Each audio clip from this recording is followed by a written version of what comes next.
In three, two, one. And welcome to episode 463 of Cinematary. I'm your host, Zach Dennis, and I'm here with Reid Ramsey. And Michael O'Malley. And in today's episode, we'll be talking about movies that we saw this week in part one. And in part two, we'll be doing, we're jumping into a Patreon picks series. We're doing 2 weeks of Patreon picks before we get to our best of the year episode. And Our this core one, audience, you could say. yeah, our core. Oh, okay. That joke will make sense in a couple of seconds. And so my good friend, longtime friend Tyler Chandler has picked for us his favorite movie from middle school. He said, which is 2003's The Core. And if you're asking, what's 2003's The Core? We'll get to that because I also didn't know what the hell he was talking about. This is a great favorite movie from middle school. Right? Like after I watched it, I was like, yeah, that checks out. Like I probably would have. I was thinking of like an equivalent movie that I really liked in middle school. We can all pick one right now. Mine was Vantage Point with Dennis Quaid. That's a good movie. Right? Yeah. You had taste in middle school. Mine is in a similar realm of The Core, which I thought about a lot while I was watching at the time. But The Day After Tomorrow was played. Yeah, that is constantly. very similar. Loved it. What would have been something stupid from middle school? Probably like The Prestige or something, which is not a stupid movie, but that is defines me as a middle schooler for sure. Damn, you need to get some more B action movies like Reid. No, I gotta go back and look. I'm blanking on. I watched all sorts Reid of and garbage I have taste. No, you do have taste. I watched all sorts of garbage in middle school, and I'm trying to remember some of them, and I just can't remember if they're middle school or not. What was that one that had Forrest Whitaker? And it was like a Rashomon sort of thing with an assassination. It's Vantage Point. That was Vantage Point? Oh, yeah. I like that movie. Yeah, okay. You can have that too. Yeah. Hell I need yeah. to rewatch that movie. I wonder if it's still good. I think I rewatched it maybe a couple of years ago because I was also fascinated with it when I was younger. And I need to see if I logged it on Letterboxd. All right. Sometimes movies just go in and out of my. I'm gonna look up next episode of Cinematary. I'll talk about Vantage Point. Yeah. All right. Well, speaking of chaotic movies, let's jump into movies that we saw this week. And Michael, I'm gonna kick us off with May December, the latest Todd Haynes movie.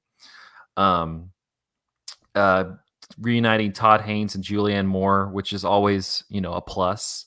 Is this the first since the Douglas Sirk pastiche that he did with her? I'm blanking on the name of that one. Oh, I don't know. Maybe it's the first in a while. It's the first in a while. But it stars Julianne Moore. It stars Natalie Portman and Charles Melton. And this is loosely based off of a kind of similar tabloid moment from like the late 90s, I think. But this movie, it takes place 20 years after this romance that occurred between Julianne Moore was like in her 30s. Her character was in her 30s. Was working like a manager at like a pet shop. A pet store. Yeah, and like had knew this kid, this 13-year-old kid from because she had a husband and children, and he was like friends with the kid. But then they like started getting closer and like kind of developing this more than friendship, to the point where they end up having sex, and she gets arrested for statutory rape and goes to jail for a long time, but she's pregnant. So like I said, this is based loosely off of a similar case from Seattle in the late 90s. But pretty much what happens is they have 3 kids. The Charles Melton character is the teenager who she was having the affair with. It should be mentioned that that's all backstory that's slowly sprinkled into the movie for the first 45 minutes of it, and the whole movie takes place when their kids are graduating from high school. Yeah, or their youngest kid is graduating from high school.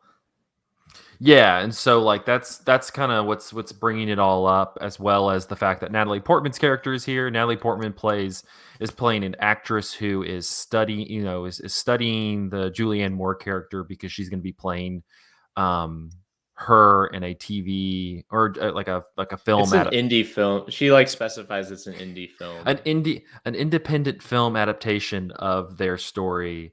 Well, because it's Um, funny because one of the family members asked like, is the family going to get any money from this movie? And Natalie Portman's like, it's an independent film. Honestly, Natalie Portman drops really funny lines that Incredibly funny lines. just the entire movie. It's So funny. this This movie is very funny, despite this the movie is very funny. horrifying plot description you just gave. This movie is hilarious. Yeah, this movie, it's really funny. It's very like frightening. It's there's a lot going on here. It's tough to kind of like explain. Like I don't like I could it has a mood to it. Like I think it's tough to describe. The best way to describe it is it's a movie directed by Todd Haynes starring Natalie Portman and Julianne Moore that's also a trashy Lifetime movie. But it's a Yeah. trashy Lifetime movie with those three people involved. Right. So the production is like immaculate. And Like it's and I remember, so this filmed in Savannah, and I was there when it was filming because there was I a whole wanted to ask story. you about that. Yeah. Yeah, there was a whole I remember they were there like last Halloween, and there were pictures of Natalie Portman was trick-or-treating with her kids in this neighborhood in Savannah, and like she like knocked on the door, and the guy at the door had like some sort of Star Wars costume, and he like told this story on like the local TV station about how like he's decked out in a Star Wars costume, opens the door, and there's Natalie Portman, which would be a shocking thing.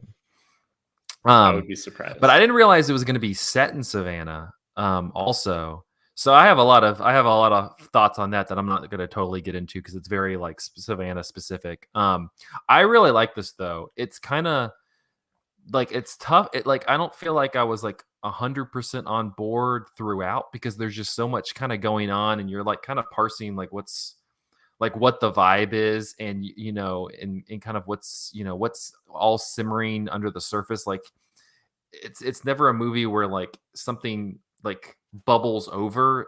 Stuff is bubbling, but it never like bubbles over. It's all just kind of like happening in the periphery to a degree. And it's all about like it's Todd Haynes, and like it reminds me a little bit of like how you interpret and how you work with Carol, in terms of just like it's a lot of glances. It's a lot of very subtle like looks and glances and like small movements of the face that kind of are tells to like how the characters are feeling. It's a very subtle movie. I mean, like it's honestly like it's two heavyweights throwing haymakers with Natalie Portman and Julianne Moore. Like honestly, it's incredible to watch because like both of their characters are wanting to dominate the screen, and you have these two incredibly talented actresses like competing to dominate the screen as well. Well, and one actress is trying to imitate the performance of the Mhm. other, like in a kind of progressive way, where like as she learns the other character, she's starting to embody some of her mannerisms in almost like Mhm. a persona type way, like a Yeah. Bergman persona way. That's really interesting. Um, I don't know. Yeah, I thought the performances were incredible, especially Julianne Moore. She has this really interesting thing that I kind of thought I had misheard at first, and then it comes back where like when she is like emotionally agitated, she like speaks with a lisp, Mhm. and it's like all of a sudden like it sounds ridiculous, but in some way, like when that starts happening, it like reveals more about her character, and it's entirely on Julianne Moore's performance Mhm. to do that.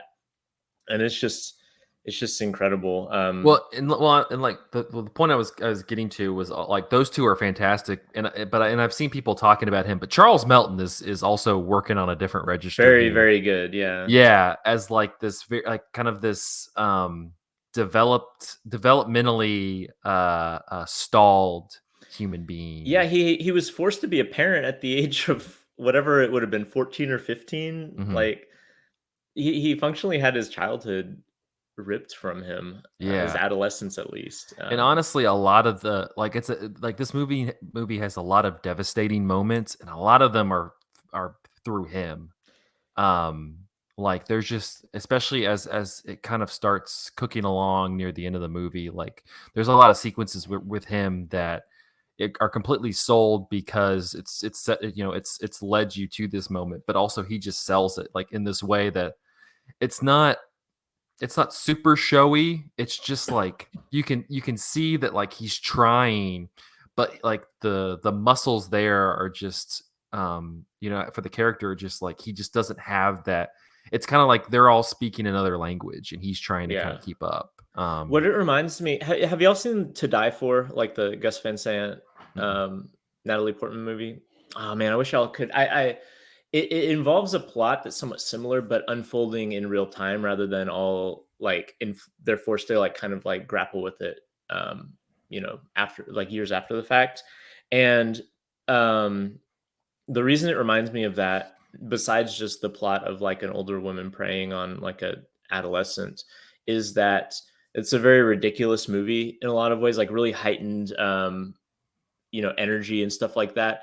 But and someone like Nicole Kidman, who's like the older woman, plays this very arch character, but the teenager um in the movie is like given this very sincere and grounded um like space in the movie, like almost like pointing us toward like a point of like sympathy or tragedy. And within like May December, I think that's definitely the case. Like Natalie Portman and Julianne Moore are playing like power games the whole time, Mhm. whereas Charles Melton is this person who is like forced to grapple with stuff, really it seems like for the first time, forced to grapple with the enormity of like what has happened to him. Mhm. And like you see this really tragic component to him that is like an open nerve, really, compared to the other two characters who are always playing with always trying to distance themselves from that, either via acting or like by trying to pretend, Julianne Moore's got this little baking side business that is basically a facade. Yeah. But there's this like they're all trying to upkeep these like images and social scripts, and Charles Melton is like trying to do that first too, but it's like slowly falling apart as like the process of Natalie Portman like entering their lives has destabilized like whatever stability they had. Mhm.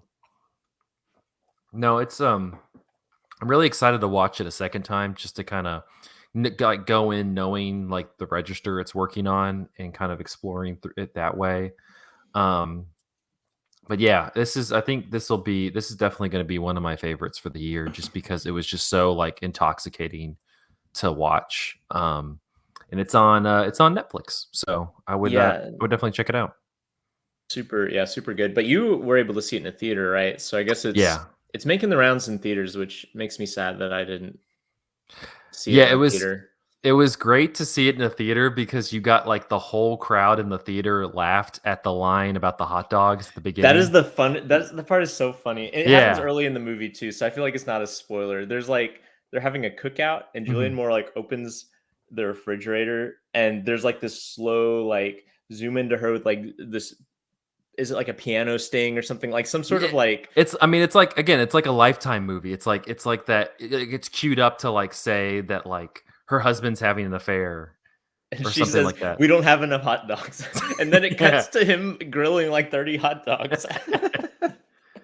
But it was great to see that in a theater because I'm just like, yeah, because everybody just started dying. Like it was such an overly dramatic like, and that's also honestly that's like the kind of like that opens the movie up to you because you're just like, oh, so this is what's going on, like. It's almost like a movie we talked about a couple episodes ago, or maybe it was last episode. The Killer is a movie that's kind of Mhm, like this in the sense of there's a moment early on that gives you permission to start finding things funny, mhm. and then from that point on, it opens up a little bit as like, oh, this is a movie that is comedic in addition to the other things that it's doing, and that felt like that to me in Yeah. May December. But again, May, December, it's on Netflix. Check it out. I'm going to talk real quickly about a movie I caught over the weekend because I've been hearing really good stuff about it. And I'll have more good stuff to talk about it. And that's Godzilla Minus One. I wish Seth was here as our Godzilla expert. I hope Um, Seth has seen it. I'm Yeah. hoping Seth has seen it. because I think he'll love it. But Godzilla minus one, it is directed by Takashi Yamazaki, and it takes place in post World War II Japan. It starts at like 10 days before the war ends.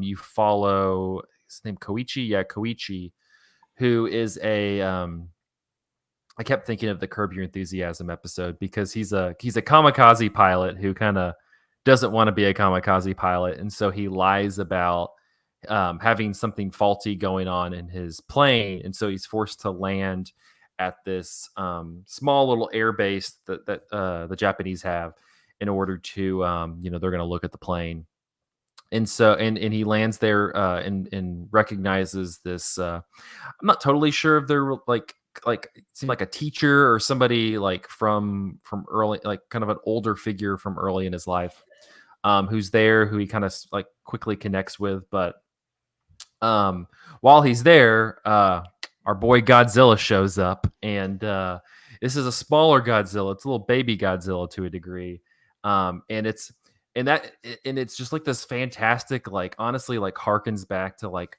original Jurassic Park moment where Godzilla, like rather than being Godzilla, he's just kind of like the T-Rex from Jurassic Park, and it's just like picking people up and like flinging them and stuff. Like doing some nice flinging and stomping and like hitting, grabbing people. It's great. It's just like it's some good stuff. But completely wipes out this the people at this airbase outside of the two characters, the two prominent characters, pretty much. And so Koichi leaves. The war ends, and he just kind of is like dealing with the guilt of I failed as a kamikaze pilot, and then two, because while Godzilla was attacking, they told him to go to his fighter jet, and like he had a 20 millimeter machine gun on there, and they're like fire it at Godzilla, and he gets in the ship or he gets in the jet and is like unable to do it, and so he feels like he completely let down, and all these people died because of him. So then he gets back to clear. I think they live like outside of Tokyo. Learns everything's been wiped out through air raids. His parents have been killed. His neighbor is just like, I thought, what are you doing here? I thought you were a kamikaze pilot. And she's like, you suck. But then he kind of falls into this woman and a child who he kind of it's one of those like, no, yeah, what are you doing? And they end up like staying, living with him in his kind of shack of a former house. And he learns that this woman, it's not her child. Somebody during the air raids who was dying gave her the child and told her to take care of it, and so she's now looking out for it. And the movie kind of jumps into more of this drama at this point, where these three people are trying to survive and kind of rebuild life after the war. Koichi gets a job a couple years later where he's working with three of the other main characters. One of the two of them older men who were in the war. One of them younger, who just missed out on being a part of the war. He's constantly talking about how he wishes he could have served in the military. One of the men worked on naval weapons, and so their job is to go out into the water, and they work with another ship and are trying to find these magnetic, bombs that the Americans left in the water, and like bring them up to the surface and then blow them up, so that they can clear out the Japanese waters. And so it just kind of like rolls into this kind of this story, but then boy Godzilla has to come back and starts wreaking havoc. I've seen a lot of people kind of point to this. It does remind me a lot of like the original Godzilla, just in terms of like how it's, this nuclear bomb allegory, this kind of rumination on post-war Japan and just the psyche of the Japanese following the nuclear bomb and the loss of the war. But it also is just it's less, it's not Godzilla versus Kong. It's not the Gareth Edwards Godzilla. It is like much more of like this kind of quiet human drama about this failed kamikaze pilot who's like trying to find a will to live while dealing with like PTSD from just the general like dealings of the Second World War. Um, and like honestly for the most of the movie, like it has some great action sequences. You get a sequence where Godzilla just like levels a city that's like that feels like again like it's one of the original movies where it's just smashing buildings and stuff like that. um and honestly, I was kind of like, yeah, this is fun. Like this isn't too bad. And then it gets to the final act. And the final act, the like climax of like we got to kill Godzilla is just stellar. It's super fun. The set piece is just really well executed. Um it's just one of those I think a lot of people have been highlighting the movie because it had a budget of like 15 or 20 million, and it's doing a lot more just not only in like the narrative department but just like the visual department than like you look at something like the Marvels, the latest MCU movie that just completely tanked, and that cost hundreds of millions of dollars, and you're like this one cost like a fourth of that and accomplishes 50 times more than that movie can. And I would agree. Like I think in terms of just like blockbusters this year, of like this kind of large scale, like a Godzilla movie would be, I think this one is fantastic. I know I haven't seen Shin Godzilla. I know we have a lot of fans on the within the podcast of Shin Godzilla. It doesn't have like the political stuff as much that I know that movie has. Again, this one's more of like a human drama type thing.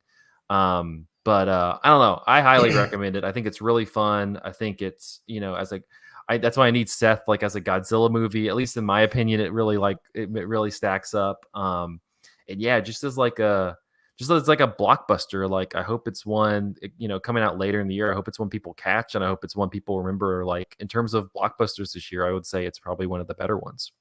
What's the -1? What does that mean? Got no idea. I mean, I don't. I have been Okay, I wondering didn't know if it that. was some like significance to some other Godzilla movie or something. It might be. I don't have Seth here, so I'm Yeah. just I'm just repeating the title. Seth Troyer, if you're listening, I need send us an you. email. We'll read fan mail again. Yeah, but That's it's in. that budget is only a fraction of the budget of 2003's The Core. And that was Wow. in 2003. So, What was going on? which one's better?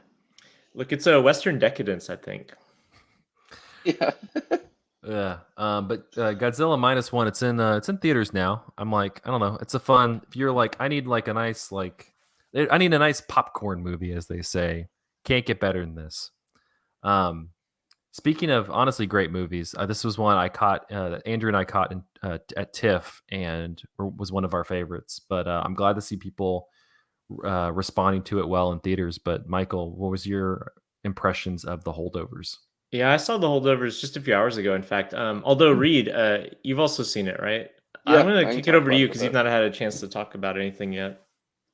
Yeah, no, I didn't have a ton of expectations going into the Holdovers, honestly. It's Alexander Payne's newest movie, Hmm. which he hadn't made anything since Downsizing, correct? Yeah, He only underrated makes movie a though. movie every like 6 or 7 years, I feel like. But so I didn't have really honestly that high of expectations. I thought it looked like funny, and that Hmm. was about the extent of it. But I was honestly really blown away by it. It's easily one of my favorites of the year, and it has Paul Giamatti in maybe his best role since his previous He's so work with good Alexander in Payne. this. Maybe since He's incredibly Sideways, this good is his in this best movie. role. He's Yeah. so good, and the I forget the younger actor's name. This was Yeah, his this is his first movie. are you No, kidding that's me? crazy. He's He's incredible. amazing. Yeah. Dominic Dominic Sessa. Sessa? Yeah, he plays Angus. But basically, it's the story of a group of kids that are at a very wealthy boarding school that, for whatever reason, at Christmas break can't go home and spend the holidays with their parents. And basically, it sounds like they draw straws for a teacher to stay, and be kind of the chaperone for that period of time. But Paul Giamatti, because the headmaster has a vendetta against him, basically gets stuck with the job. And then eventually it ends up just being the Angus and I forget the characters' names, and like Professor Hunnam's. It's Through a only them, hilarious and twist, honestly. I Like, I know. don't know if I want to spoil how it's just the two of them, but it's Me so either. hilarious. Well, it's the three of them. That's also there's Oh yeah, the There's the cafeteria cook, woman. Mhm.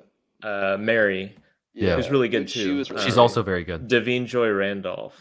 Mhm. Yeah, but I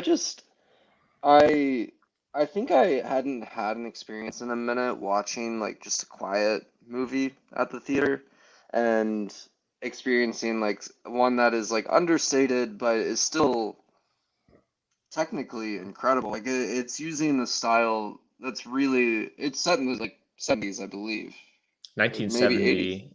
Okay, It's 1970. 1970 because they're Vietnam is in the background. Because Right. the cook Mary, the cook, her son who was a student at the school graduated last like the year prior and then couldn't afford to go to college, and so he was drafted to go to Vietnam and was killed. Like that's one of the kind of threads in the movie. Right. And it becomes pretty clear that he was probably one of the only students in the entire school that had a situation like that because of Right. financial like situations the rest of the students were in, which is like its own undercurrent is like the wealth that these kids are like just saddled with for better or for worse.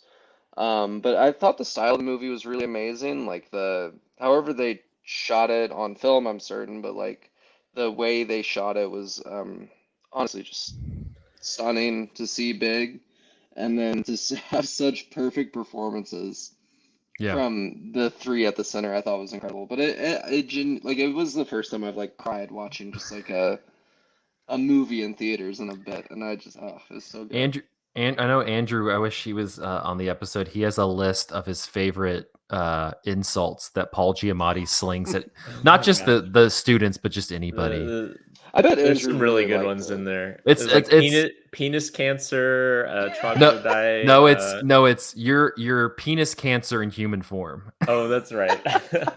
uh, he's a it bears mentioning he's a teacher of ancient civilization, and it seems like specifically like Roman and Greek civilization. So a lot of Yeah. his insults have to do with like he calls the students Visigoths, I think, at one point. Yeah, he does.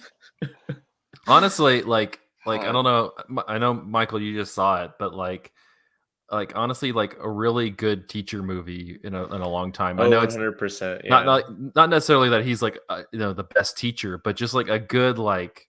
Honestly, it's probably like refreshing. Like you're just like, man, I wish I could just toss insults like this at kids sometimes. Yeah, it is like there's a lot of the movie. I remember watching the trailer for this, and the trailer banks heavily on this movie feeling like kind of kind of cliched, um, like adult dramedy, and like not Dead Poet Society style, but like from that era, Mhm. like the trailer is very much like stylized to be like this is a movie that you might have seen in the 80s or 90s sort of Yeah. thing. yeah. And there's a lot of ways that you can describe this movie that will make it sound like um, a movie that would have been full of like all these cliches from the those sorts of like kind of feel good like mid-budget movies.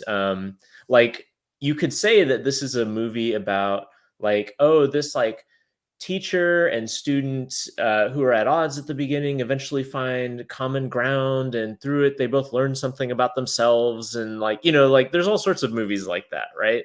And Mhm. they're all generally not a very good depiction of what it's like to be a teacher, but somehow this movie like evokes those archetypes while also feeling like having some sort of credibility about it, in a way that I thought was really impressive. Because I was kind of like you, Reed, where I wasn't expecting a lot out of this movie. I was expecting it to be like good vibes, Yep. but not something that was like really moving. And I thought really nuanced and well considered. Even though it is like it is definitely like a crowd pleaser. Like I watched it Yep. with the matinee crowd today. So it was kind of like sparsely attended, but everyone in the theater was like eating it up. And like walking out of the theater is like one of those things where like the old lady who was sitting in front of me like went up to the usher and was saying, "This was such a good movie," that sort of thing. Um, because it does hit a lot of those beats that you might expect to see in a, you know, kind of conventional, like adult dramedy, but it's done in a way that is gives dignity to them, I think, in a way that you don't often see. And Yeah. also to like the teenage experiences. Like a lot of the teenagers in this are shitheads, Terrible, including yeah. Angus. Visigoths. But yeah, Visigoths for sure. Visigoths. But it like to your point, it is giving them like an honest and like dignified experience and like portrayal here, where like they might be terrible, but it's not like the movie's out to get them. They're Right, and it's like another one of these things is that you could describe about the movie and it sounds really prosaic and even like programmatic or cliche is like, okay, so we have all these kind of unpleasant but funny characters, and over the course of the movie everyone, you kind of find out everyone's like sad backstory like as the movie goes on, and that sounds like really kind of silly and sentimental if you describe it like that. But the way that this movie unfolds, which this movie is like 2 hours and 20 minutes, it's a lengthy It's a film. little it's too pretty long. long. Yeah. It is a little too long, but I do think that a benefit of that length is that it's almost got this hangout quality where you're just like slowly like spending time with these people.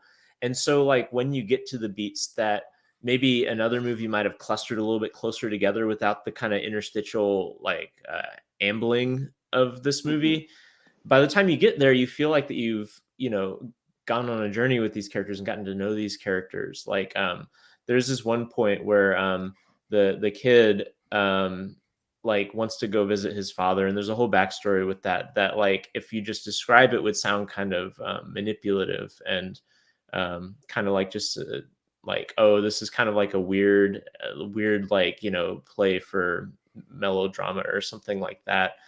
But after having spent 2 hours at this point with this kid who's mostly been kind of like a little shithead, doing things, and you've kind of gotten to know him slowly, like watching that kind of facade drop for the sincerity of like caring about his father, is really moving, even though it's the exact same beat that you might have gotten from a much more less well done movie. I don't know, it's just like one of these movies that it does, the things that it does are not like super surprising, but they're done so well that in and of itself is surprising.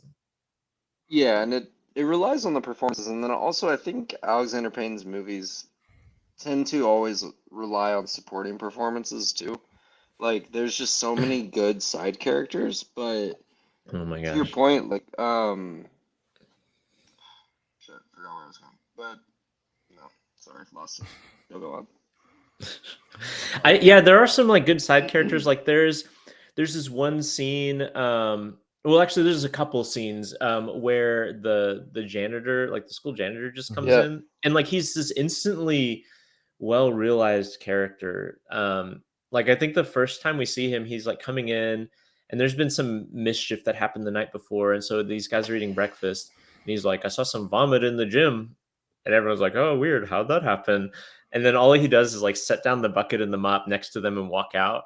And like it's just this great little character beat. And the way that I don't know, I don't recognize the actor who is playing him, but the actor who's playing him like is just, it's so lived in. And he comes back later in the movie in a more like emotionally resonant way to like kind of spend some time and support with Mary the cook, who again is like grieving the loss of her son. And like it doesn't feel, even though he's a character who's been in only like a scene or two up to that point, it doesn't feel shoehorned or anything. It feels really natural for this character to do it, just to kind of be someone like, because they know each other because they're both like staff at the school, and so they have this instant connection. I don't know, it was really well done. Also good music, a lot of like Cat Stevens sort of like Yeah. 70s folk. It's really good. Yeah. It's a instant like put in the rotation for like Thanksgiving, Christmas era, like era of the year, like movie. Like Yeah, I think it's like Charlie Brown Christmas vibes in the sense of like the kind of melancholy and also like the quiet but like seasonal songs that play. yeah. No, It, it's. I'm glad. Go Go ahead, ahead. Zach. I was just gonna say I'm glad it came out like around Thanksgiving and got like a play now, because I'm like that's the kind of the perfect time for that. Yeah.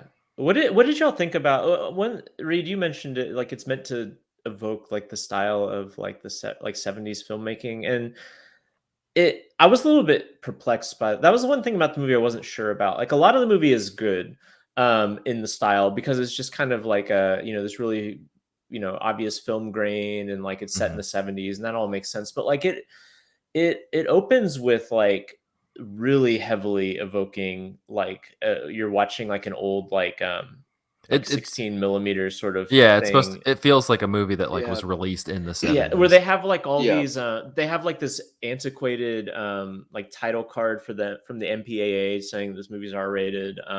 They have like all this static on the sound at first. Like the sound Mhm. is like it sounds mono at first, like, and then it slowly over the course of the movie becomes like, the more like full modern sound. And then like there's all the like it looks like that there's like dirt on the film at first, and you see all the like little pops. And Mhm. I don't know, that was really strange to me because I wasn't sure what was going on there, like besides just pastiche. And that felt maybe that's all that it was, but I wasn't sure what to do with that. In reference, when you were talking about the marketing of this movie, did this trailer have like voiceover It did. too, And like an older style, like 80s, 90s movie yeah, voiceover?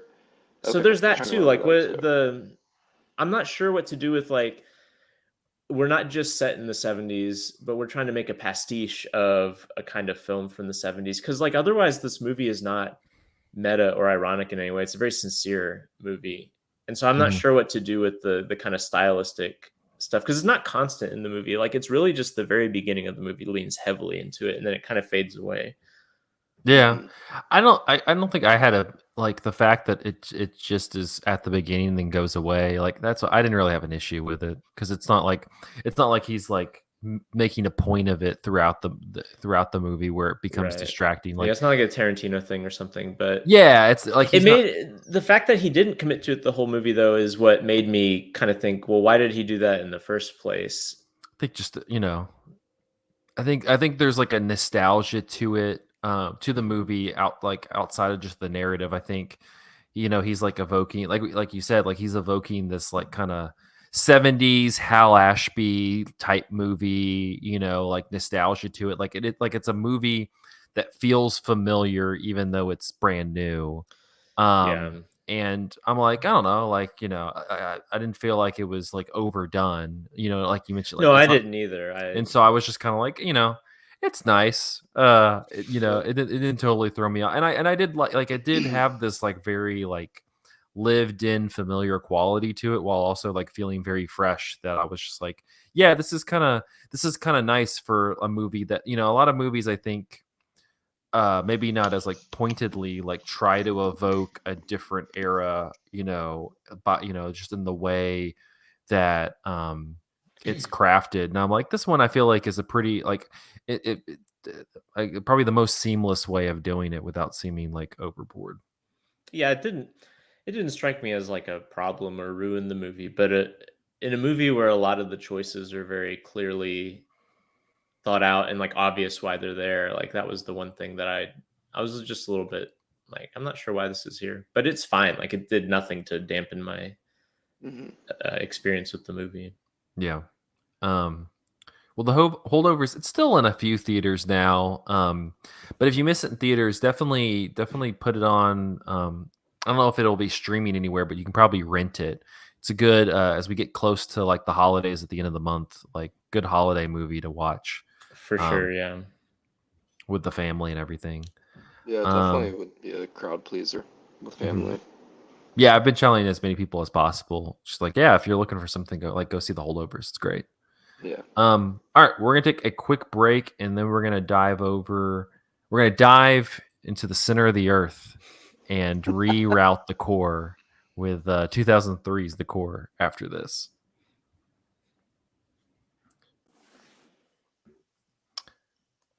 All right, and we're back with part 2 of episode 463 of Cinematary. In this part, we're going to be kicking off our 2-episode Patreon pick series with 2003's The Core, directed by Jon Amiel, from a script by Cooper Lane and John Rogers. The film stars Aaron Eckhart, Hilary Swank, Stanley Tucci, Delroy Lindo, Bruce Greenwood, and Alfred Woodard. Really a real who's who of like background actors in other bigger movies. Geophysicist Dr. Josh Keyes discovers that an unknown force has caused the Earth's inner core to stop rotating. With the planet's magnetic field rapidly deteriorating, our atmosphere literally starts to come apart at the seams with catastrophic consequences.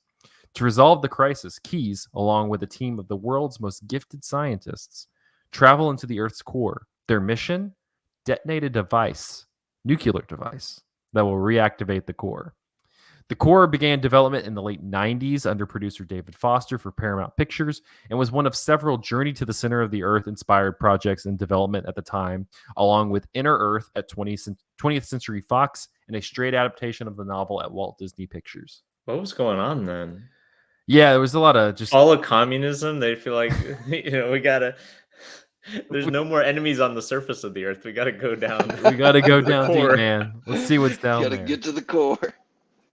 The original plan for the shuttle landing scene had been for the Endeavour to attempt a landing at Los Angeles International Airport, with the shuttle coming to a halt on the nearby beaches. However, due to the events of September 11, 2001, the crew was not allowed to film at LAX. The scene was therefore rewritten, with Endeavour landing in the LA River.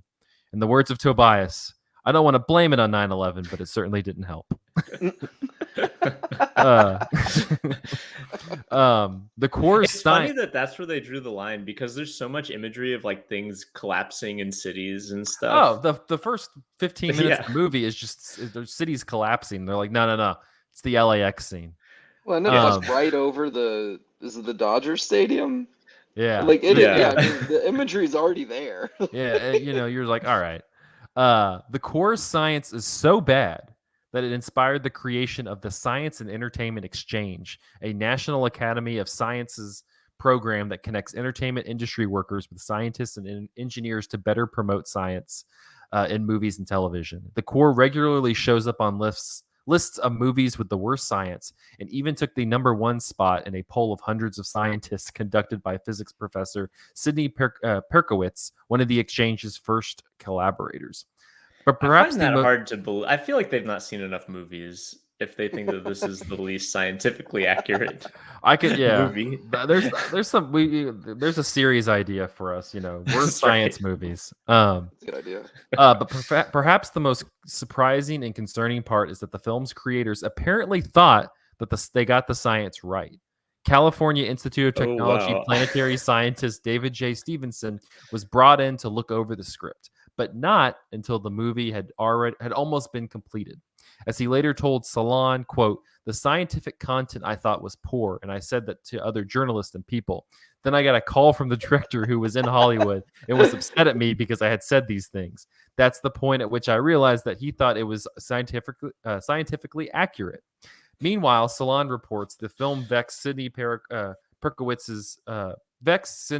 so badly that it inspired him to put together this collection of guidelines that studios and filmmakers could use to improve the scientific accuracy of future movies. So what this is saying is the core science is so bad that scientists came together to make better science and movies following it. Oh my god! It does make it the origin worse story for for Neil deGrasse Tyson. That's so real. It makes it worse for the movie that they thought it was sound. That is true. That is pretty damning. Like that maybe alone warrants it a #1 spot. The New York Times in 2003 said the brazen silliness of the core is becalming and inauthentic, like taking a bath in non-dairy coffee creamer. The Earth's core's inability to turn is mirrored in the cast's inability to give the picture any spin. What an unbelievably specific analogy. It was Elvis Mitchell. It makes sense. Variety in 2003 said, in the saving the world from imminent destruction genre, the core takes its place as the anti-Armageddon. The daring rescue team must travel into the Earth instead of away from it. And more notably, the picture projects a sardonically irreverent rather than pretentiously self-inflated view of its own importance. And in 2003, Roger Ebert said, to watch Keyes and the generals contemplate that burnt peach is to witness a scene that cries out from its very vitals to be cut from the movie and made into ukulele picks. Such goofiness amuses me. I have such an unreasonable affection for this movie, indeed, that it is only by slapping myself alongside the head and drinking black coffee that I can restrain myself from recommending it. Honestly, top tier Ebert review right there. Yeah, Yeah. that's a good one. It does captures the movie for sure. Okay, So Reed's our expert on the core because this is actually his yeah, second viewing of it. yeah. I So joked that. Sorry, go ahead. no, go ahead. You're I the was just gonna expert. say, I joked that of all the movies I haven't seen, all like the highly rated, acclaimed like movies you should watch before you die, I have seen The Core twice now. I mean, on Cinematary, as I told you before we started recording, you could look through like the BFI list, the Sight and Sound list of like these are the most important movies ever created. We got an episode on the core and on Shrek 3 and 4. So like Maybe the most important movies ever created. exactly. Shreks 3 and Maybe 4. Michael, what did you think of the core? I had a good time with it. I It's fun. wish it weren't like it's pretty long. It felt pretty long by the end. Like the good times had worn thin by the end. But like for a good chunk of this, I was basically like Ebert, like having a good time with the silliness. It is very silly. It's got to be the first 30 minutes of the movie or whatever. It's just random bad things happening that Can we don't talk? seem Can we related. talk about the very first sequence of the movie when the guy is talking about going in the pitch room to make $30 million and gotta just make drops 30 dead? Oh my gosh! And then just drops dead, and like That 30 other scene's kind people of drop great dead with though. him. It's a great I scene. really like that scene. That's And my they have favorite the scene in the glass movie, table and he probably. falls and it like has the Yeah. camera under the glass. Like it's amazing. And then it Yeah, pans and out to so the like street, and you get that long shot of all the disasters happening in this like 1 block radius of people Yeah. dying, dropping dead. I'm curious, like, and then there's like all these birds fly into glass, and then the space shuttle crashes, and I don't know what would it do if the Earth's core stopped rotating. Like, I'm not a scientist, but Neither were the um, filmmakers, so no, but this seems like, in terms of cinematic quality, like a top-notch depiction of what would happen. Because it's so silly and entertaining. Like, there's no, yeah. I mean, I say there's no presumption of being serious about this, but if they thought it was real science, maybe they were trying to be serious, and that's kind of a little bit. It's I a have bummer. some, yeah, that is a bummer. It puts a damper on it. But like for watching this movie, I was like, they don't care. They just want a scene in which like 1,000 birds fly into a window, I honestly or they could have just, lived with more of that. Like if the yeah, like if you could have cut 20 minutes out of this movie and it was like an hour of just bad shit happening on Earth, and then at the end they go, "Hey, we got to go to the core, the center of the Earth," and then the next hour was just like core stuff. I would have been like, "Yeah, this is awesome." yeah. Once they start going into the core, which I think is like over an hour into the movie, but once they Yeah, start going into it, it slows way down, and I think the movie loses a lot of steam there. But even then, you've got some really fun stuff. Like they're like going through a molten rock, and then all of a sudden they come into this like bubble of magma that's all like solid crystal or something, and they have to yeah. like cut themselves out of crystal. Like that stuff's good. That's good stuff. The like bombs going off and the at the end, that's also good stuff. But It's some like top tier VFX work from the early 2000s. oh yeah, Like it straight up looks like like this is what if you were making Star Wars Episode 3 in as a PlayStation 2 game, the magma core of the Earth would be what it looks like. yeah, It's I can kind of see what I that. don't understand though, because it's like 2003 is kind of late in like some of these disaster movies coming out. Like maybe War of the Worlds is a good marker as like the end of the disaster movie time, but like a lot of them look really good, and then this one it is just like you're saying like PS2 level. It's so Like they spent but all they have probably had a pretty big budget, and I think they spent it all on like Stanley Tucci. It was a which budget of $85 million, which is not like huge, but it's also not small Yeah. for that time. Stanley Tucci's amazing though. he's great. I He's like giving it Stanley his Tucci a He's all. lot like in this narrating movie. a book that he plans on publishing after because he's gotten a book deal for his trip, and so he's like. I wish I had written down some of his monologues into his recorder because they're incredible. Well, my favorite part Yeah. is like he's it's an old movie spoiler. He's literally dying, knows he's going off to his death, and he's still recording on the little And he's like, recorder. what the hell am I doing? It's not gonna be salvaged. Yeah, I mean, no. that was fucking funny. Yeah, no, I agree. Like I had a fun time with this because when it's like it's just it's like going at it. It's really silly and it's really funny. Um, but yeah, the cast is kind of hit or miss. Yeah. Aaron Eckhart's just kind of a bland. Is just kind of He's bland. like straight leading man sort of thing. Yeah, he's just Square bland. job. Hilary Swank is always bland. Then you have a couple just kind of randos in there. Like you needed more. You needed more. Like Stanley Tucci's the best because he's like he's hamming it up, but he's like going for it. And you needed a lot of ham acting. You needed a lot of More ham Delroy acting and camp. Lindo. Delroy Lindo's good too. Like you Yeah.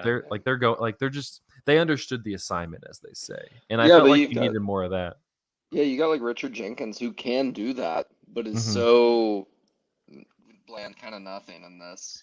Yeah, And he same doesn't with have. Bruce Greenwood. Like neither of them Yeah, are doing much interesting work. Yeah, Richard Jenkins isn't in it very much. like He's I like a like I think about a cameo or movie. something. I think about a movie that overall is like levels above this one in terms of quality. But like I think of like Dungeons and Dragons that came out earlier this year, and just like how all the actors are just like completely sold on like the Yep. register they want to work on, and it's really fun because it's just kind of it's silly because at the end of the day it's they're making a Dungeons and Dragons movie, which I don't know like on if it was just a straight movie I don't think it would work, but Hmm. like each of them like kind of understands like how to work off of one another, and I'm like, yeah, I think if you like cast this a little bit more creatively. But it was just kind of like Aaron Eckhart, he's a white guy, and he's so we have to cast him in the lead. Hilary Swank has done stuff. We gotta cast her as the lead, and you're just like, yeah, we need some personality Yeah, here. she was like coasting on like the Boys Don't Cry acclaim at this point, right? Like Yeah. this is like post Boys Don't Cry, pre $1 Million Baby, right? Hmm. Yeah. But Interesting time for her. but yeah, no, What did the beginning of the movie is honestly just fantastic. Like yeah. the dude bringing in a like they do a fist bump like three ways, and then he's like, "Let's go make $30 million," and then walks in and just dies on the table. It's really funny. Followed by the people in Trafalgar Square in London getting attacked by pigeons, and then Then the space shuttle having to this land in the the space shuttle one's pretty funny, yeah. Because again, like it is funny, like that they were like, no, LAX that'll evoke 9/11. I'm like, you have a spaceship that flies over Dodger Stadium very low. Like, do you think that like, come on, y'all? And then what's the one in Rome that happens is less fun. That they kind of just The glaze over that one later in the movie. Coliseum. Yeah. Yeah. Oh, the Oh, with Colosseum. the lightning, because apparently without the Earth's magnetic field, static electricity builds up in the atmosphere and begins to strike at inopportune Well, moments. and then the scene I love my other favorite scene in this is when Aaron Eckhart and Stanley Tucci are explaining the science to the U.S. government, and they have the scene where that Roger Ebert explains where they take aerosol and light a peach on fire and say this is what will happen if we can let this continue. But then they Which end is it. like fundamentally not what happens in the movie. No. Like, there's no aerosol fire from space. It's Oh. lightning and birds and people just dying randomly. But then it ends with my favorite part, which is Aaron Eckhart going, "I don't think we can make it happen," and then Stanley Tucci going, "But what if we could?" And then they it just reveal a cuts. secret government program that's been preparing for just such an occasion. It's literally like he doesn't even have a reason. He's like, "I don't think it's possible." He's like, "But what if it was?" And you're like, So sold. one of my favorite weird things about this movie is the character of Rat, who might be the Yeah. most like Y2K coded Oh, the hacker guy. character, yeah, imaginable. But he's Shout just out this to like, shout out to Manchester, Tennessee, which is where he's from. oh really? No kidding. Yeah. That's Anyway. really funny. Yeah. But he's like just like this scrawny like hacker, like the picture of what you think like a hacker looks like in the early 2000s. And they introduce him and he's just like burning his apartment down because he's getting raided for a good reason. By the He's getting FBI, raided. right? Like, isn't the Yeah. FBI like So they Like can he gets a recruit him, knock but on the door and they're like FBI, and all of a sudden he's like, oh shit, It's microwaving hard drives and stuff. But the crazy one of the least sound scientific scenes maybe in the movie, which is a stretch, but maybe, is when they're sitting there trying to convince him to do it, and he takes Aaron Eckhart's phone and a piece of maybe bubble gum. Is that what it is? Does he take bubble gum and like wraps it around the phone, presses a couple buttons, and goes, there, you have long distance free forever. Which the really funny part about that is like he could have just waited a few years and he wouldn't have had to Yeah. worry about long distance That's anyway. I'm like sitting here watching, and I was like, well, you could just wait it in a couple of years, like that'll be nothing. Like, yeah, It just that really was killed me because I was like, nothing you did made sense, right? it didn't make any sense. I also liked the other rat thing that I liked was how he communicated later in the movie with Aaron Eckhart, where they'd have like a map, a geothermal map that would then like it was like shaking like an 8 ball, and then like the words would appear. Yes. And that's how they communicated to not show the U.S. government, who was at fault for messing up the Earth's core, which checks out. That science is probably true. The Yeah, U.S. that's government will sound. probably be at fault. What did y'all think? I feel like to speak to like this movie kind of losing juice, which I think it maybe does pretty quickly. Um, in the end, it has like several endings, it feels like. But what did y'all think about like the whales? The whales. I do love the whales because it's such a random moment at the when they're descending into the Marianas Trench, they like pass some whales and they're like, oh cool, whales, and you're just like, okay, whales, and then like it's what it really is like a Chekhov's whale, so that they can come back and save the day at the end. Not many That was movies good. can say that they have Chekhov's whale. No, no. The core can. Yeah. And like I knew that they were gonna get Aaron Eckhart and Hilary Swank together by the end of the movie. I still wasn't sold on it. It seemed very much like they had to.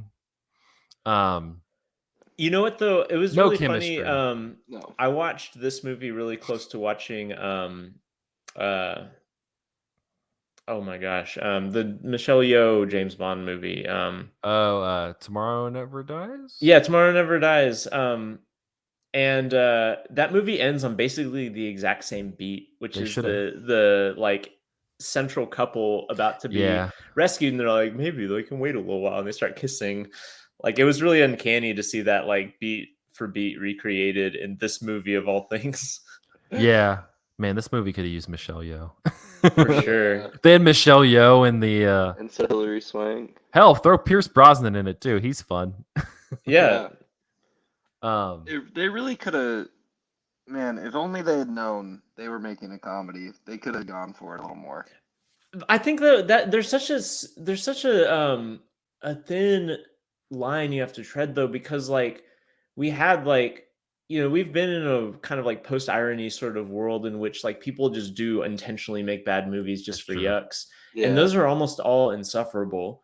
You right. have to have like some level of like naivety about like making a bad movie, but you also have to be just like foolhardy enough to like plunge in with like guns blazing like in the project. And I think that like there's a certain point at this movie where it becomes like them kind of rotely going through disaster movie like expected beats, where you kind of Mhm. have to have a sequence of disaster, like things going wrong with the mission, so that one by one like all the cast members can be starting to like have crises or be killed off or whatever. And like that feels very like not interesting, and like almost like the movie is just like, all right, we got to do this thing, and it Yeah. feels like doesn't have the energy of the early parts of the movie. And there Yeah. needs to be like there needed to have been like a script doctor or somebody who was really convinced of their genius but who was actually really bad, like touching it up and making the movie just a crank more like Needed full Max of itself. Landis. 100% Max Landis could have been the deciding, like especially for That's those a good like shout. late movie kind of melodrama, like we're all dying sort of scenes. Like a Max Landis touch would have been great.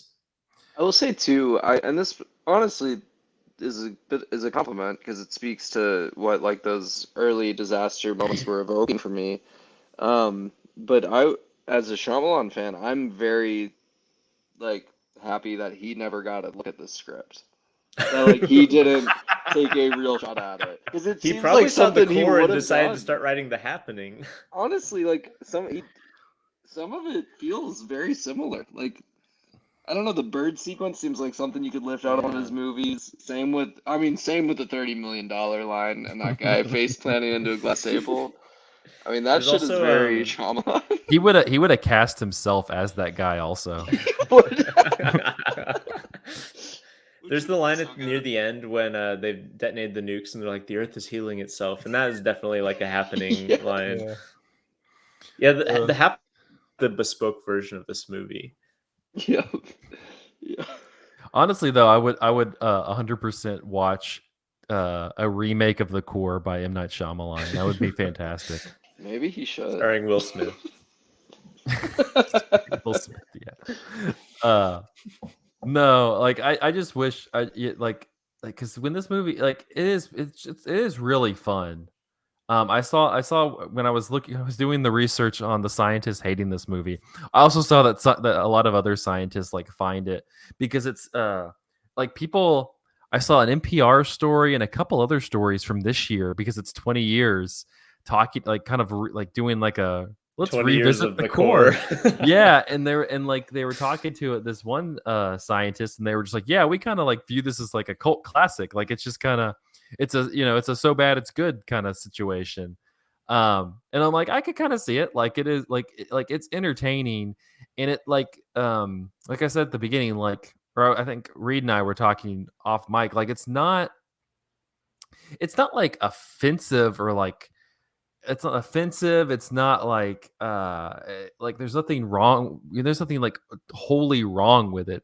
It's a little boring. Yeah. Um, For 2003, the fact that there's no slurs or dated like racial or gender yeah, dynamics is like honestly like a kind of feat. yeah. Yeah.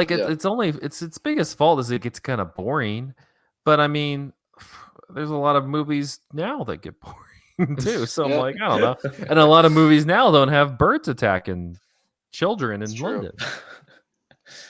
And a lot of movies now are not throwing or like shooting nuclear bombs at the center of the earth Yeah, and honestly, as a good thing.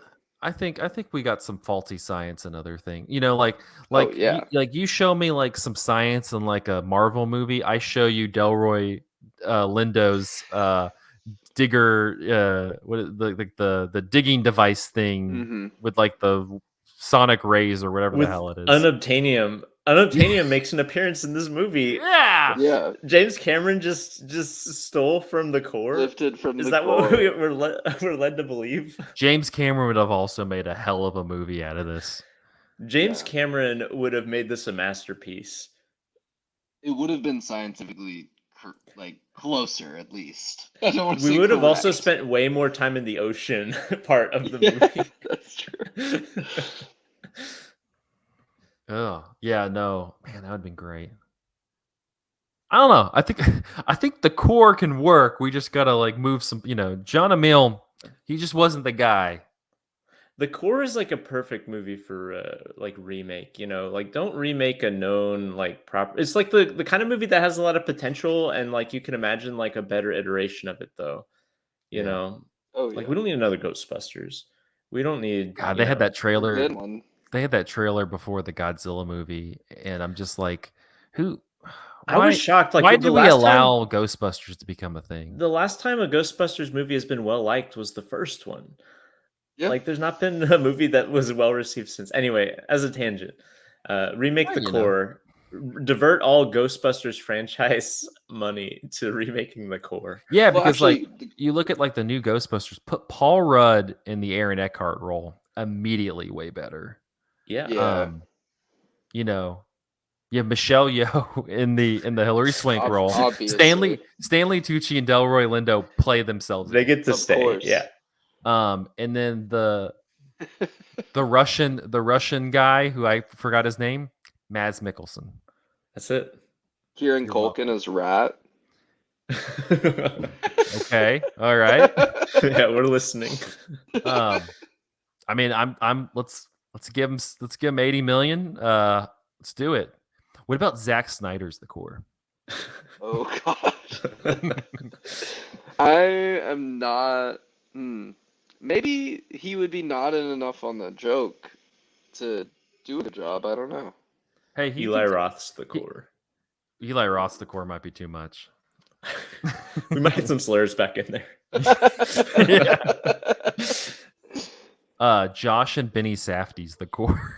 Oh my gosh. With one tricks point never like pounding. It actually starts with them drilling into the earth, and it's 90 minutes of them drilling into the earth, and we don't know if we get there or not.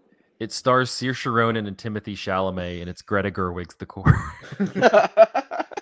This is going to be the rest of the episode, is you just need to name versions of The Core you want to see. Sorry, Reid, I interrupted you 5 movie suggestions ago. No, I have no idea. On the Ghostbusters. Oh, shit. Yeah, it's not important. But I saw the trailer for that movie, and actually, like, the middle school kid in me got kind of excited at the beginning of that trailer.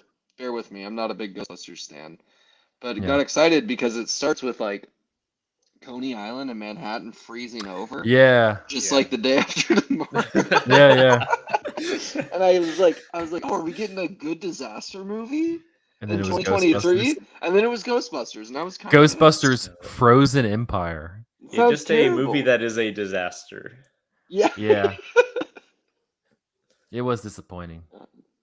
It had like just from the trailer, it had like some good fun science in it where it could have been funny. Where like people were like getting so frozen that like it like froze them inside and like they died. There's like that would have worked in The Core. The last thing you feel is your tears freezing. Yeah, I'm like that would have been amazing. Great line.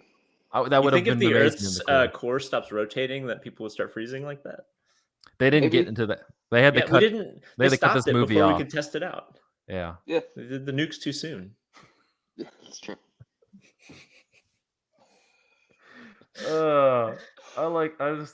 And then they had the nukes, but then they were like, we don't have enough nukes, and then they were like, just kidding, we have enough.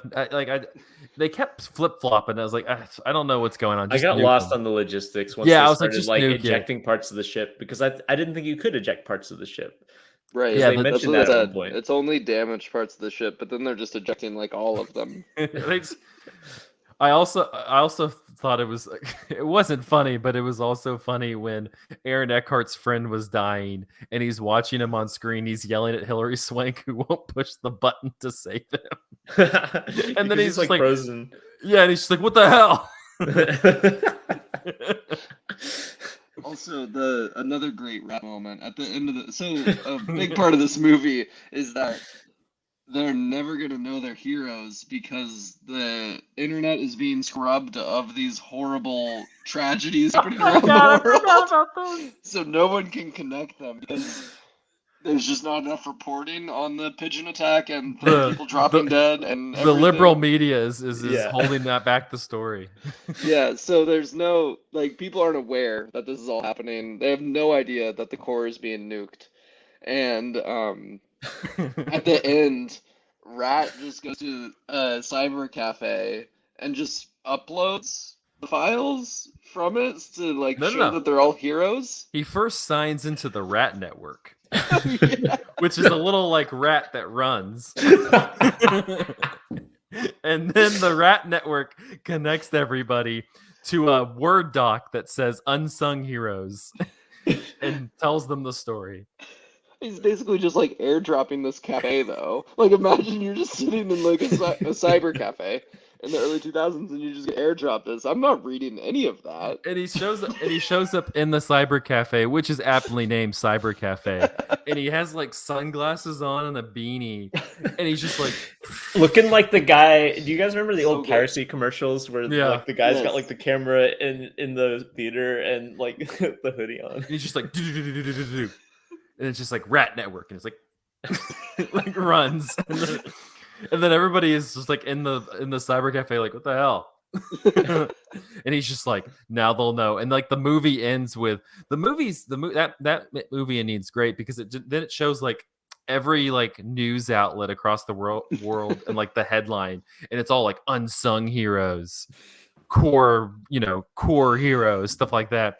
And then it like has like Microsoft PowerPoint clip art font that goes directed by Jon Amiel. And I'm just like, I guess it's over. It's great. 10 out of 10. Yeah, good time. Like definitely like a fun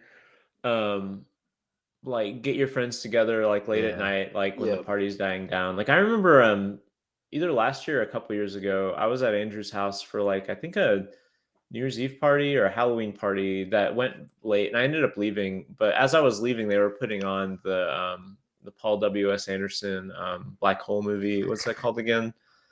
The Black Hole one. Let me see. Event Horizon.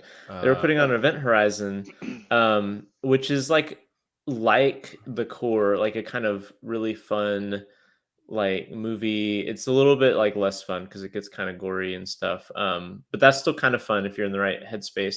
But it is like a good movie to put on like when everyone's a little bit like groggy and sleepy. Like I can imagine putting on The Core in a similar situation. I would immediately fall asleep once they're like going toward the core and it gets boring. But man, I would have a fun. That's perfect though, because then you'd miss the boring part of the movie. Yeah, I would have the good memories. First 30-40 minutes. Wow. Yeah. Honestly, like everybody listening, look up The Core and just watch the first sequence where the guy falls on the table. Yeah. Wouldn't it be fun if there was a disaster movie where it was just like random, unexplained bad things happening and we never got the explanation for what it was? Honestly, if that was the whole movie, it was just like them making these sequences, I would have been fine because all of them were really entertaining. They really were. Like, I still don't understand how the spaceship got to Los Angeles, but it was great. I don't understand how the core stopping only affected the pacemakers of the people in that 10-mile radius. In Boston. 10 block radius in Boston. Yeah. Made no sense. Yeah, I also like how they bring in Aaron Eckhart the first time, and he like explains what happened, and Richard Jenkins goes, "All right, cool, thanks." And he's like, yeah. And he's like, there's another great Aaron Eckhart scene when they bring him in with the science to explain like here's what's happening or whatever, and then all of a sudden they realize that they're surrounded by all those bodies. And they're just like, whoa, what? Like, can you imagine, like, we're bringing you in for your scientific expertise, but we want you to do it surrounded by hundreds of dead bodies. Yeah. Surprising you with hundreds of dead bodies. That's where he explains it. And then Richard Jenkins is just like, yeah, thanks. Perfect. Okay. We thought somebody was attacking us. And he was like, somebody is attacking you. It's the Earth's core. Time to fight back. I wish that there wasn't like anything that interfered with the core. It was just the core was like fighting back against the Earth. Like that would have been like its own malignant force. Yeah, like it would like if it was like something more like ethereal and like the core was some like kind of like sentient being, that would have been amazing. I would have loved that. That would have been a fun twist to have some sort of like supernatural element late in the movie. Yeah, like it's like 2001, but instead of going through a Stargate and you go through in the core shooting nukes. Honestly, like great Stargate sequences. Number 1, 2001. Number 2, the core at the very beginning. You get like a little star. Yeah, you get a Stargate sequence with it's like a top of a circus tent or something. Is that what you're talking about? Yeah. It was really fun to watch twice because I was watching proud sponsor of the Cinematary podcast 123 Movies has the core. That's true. And the first server I was watching was not having it, so which worked out because I got to watch the guy die on the table a second time, but it really made the Stargate sequence a little strange. It was like kept like pausing and stuff. I was just like, really throwing me. Shout out to 123 Movies. Where that's also where I found it. Right? Yeah, it was good. I watched it on Pluto TV on my TV, but that's free without ads, which is not the way to watch it. It made it like 25 minutes longer. I looked at it and it was like 3 hours. I'm like, I can't deal with this for 3 hours. I'm gonna need to find a more refined way to watch this. Yeah, Pluto TV. Although that said, this is definitely. I don't know if this made like lots of TNT circulation in the mid 2000s, but this is Damn. like prime like afternoon TNT Yeah. movie. Like the fact that TNT is not showing this shows that TNT has fallen. It has truly lost the way. Like We I don't figured. really get movies like this anymore, right? Like for better or for worse. Like you're saying they're either like too self-aware or they're like superhero movies, basically. Yeah, they're all like Or franchise. Like if you're gonna make a movie, well, I think we do, but they're just There's vanishingly there rare. Like there was like Moonfall, which is kind of like well, and they this sort like of vein. and they well, yeah. I think just like even outside of like disaster movies, like you have like random silly action movies, but they're just so like dispersed, like Netflix will drop it and it'll disappear, or Yeah. like there's stuff on Amazon Prime that I didn't even know existed.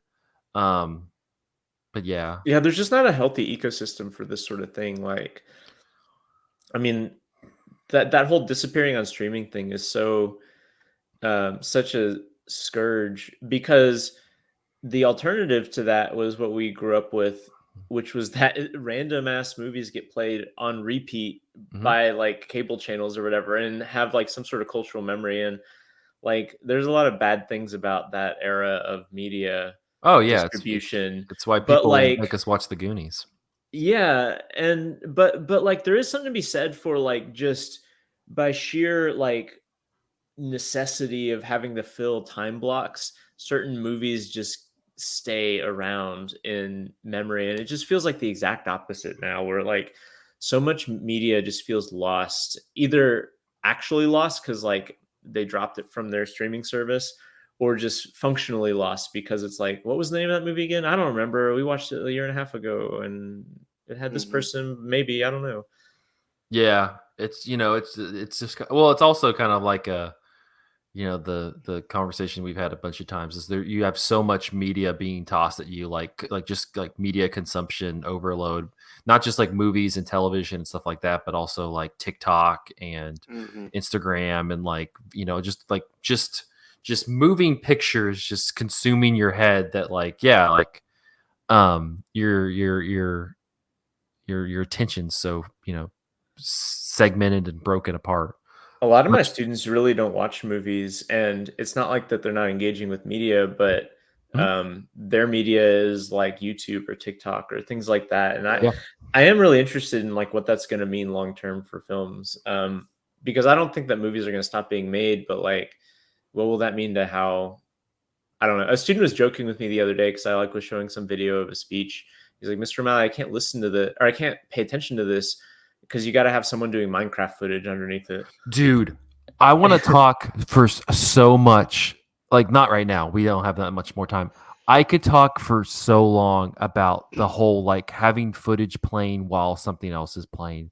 There's so much stuff on TikTok I found where like it's like a podcast clip or it's somebody talking about something, and then it's like the super long like ramps in Grand Theft Auto 5 and like the cars Yeah, driving on the ramp. It's and honestly like I've sat there and watched them. It's I don't know what it is, but like yeah, it's fascinating. I'm put the The side core by at the top side. of the screen and then the yeah. GTA, Well, and Oh, you're talking.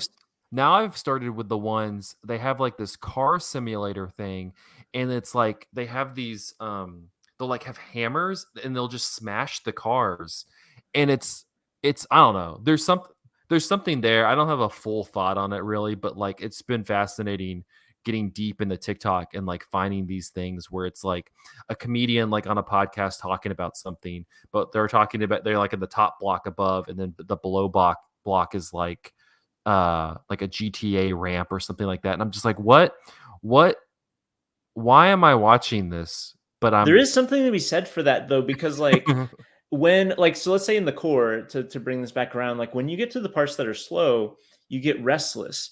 yeah. And for us, like when we get restless, we're like gonna scroll the internet or whatever. But if you can have something to like when this part of the screen is boring you, but you can look and be kind of mesmerized by this other part of the screen, you're like still kind of halfway engaging with, I don't know, like Yeah, maybe there's something to that. that's so depressing. It is depressing, but Yeah. I also don't know. Like honestly, like Patreon exclusive, we talked for 45 minutes to an hour about the whole 2-screen videos. It's something. Like I can't be here. I can't stand here before you today and be like, no, I don't. I'm like, no, I get completely sucked into those, but it baffles me why I'm getting sucked into them. I think my Maybe brain's we've like broken. discovered like a new, like all the Soviet filmmakers figured out all the editing techniques to like, Yeah. trick people's brains. And maybe the TikTokers have figured out some new language of cinema that we're just now unearthing. Honestly, like, yeah. And that'll cap off a wild episode of Cinematary. Honestly, We've like, gone some places. yeah, like I don't know if Tyler, if this is what you were hoping for out of this episode, but we Honestly, covered it. after like 10 minutes of talking about it, I was like, I guess we've discussed everything about the core. No, You I only was wrong. thought. I You was only very thought. wrong. It was great. Great discussion. All right. Well, that'll wrap up this episode of Cinematary. Find us on Facebook at facebook.com/Cinematary. Head over to Twitter and Instagram at Cinematary to get more info. Letterbox at letterbox.com/Cinematary. We list the movies we talked about in this episode. Head over to cinematary.com. It's all redesigned, looking fresh. And then thank you to our patrons who are subjecting us to the core. Thank you to Cam, Candace Sisson, Ron Hayes, Teresa Marsathi, and Tyler Chandler. Thank you so much for your patronage. Next week, we're going to continue with our Patreon picks. Candace Sisson is going to is giving us a movie, and we are doing 2005. Speaking of Succession, 2005's Pride and Prejudice with old Tom. Tom Wamsgans. Yeah. Which I'm excited about. I know people between this one and the Colin Firth Pride and Prejudice, this is some millennial female core going on. Big movies. Yep. This was probably another person's favorite middle school movie. I think it might have been yeah. Candace's, honestly. Yeah. Who like the two genders for sure. Yeah. Reed was so disgusted by it, he just left the chat. All right. Well, that'll wrap up this episode. See y'all in 2 weeks.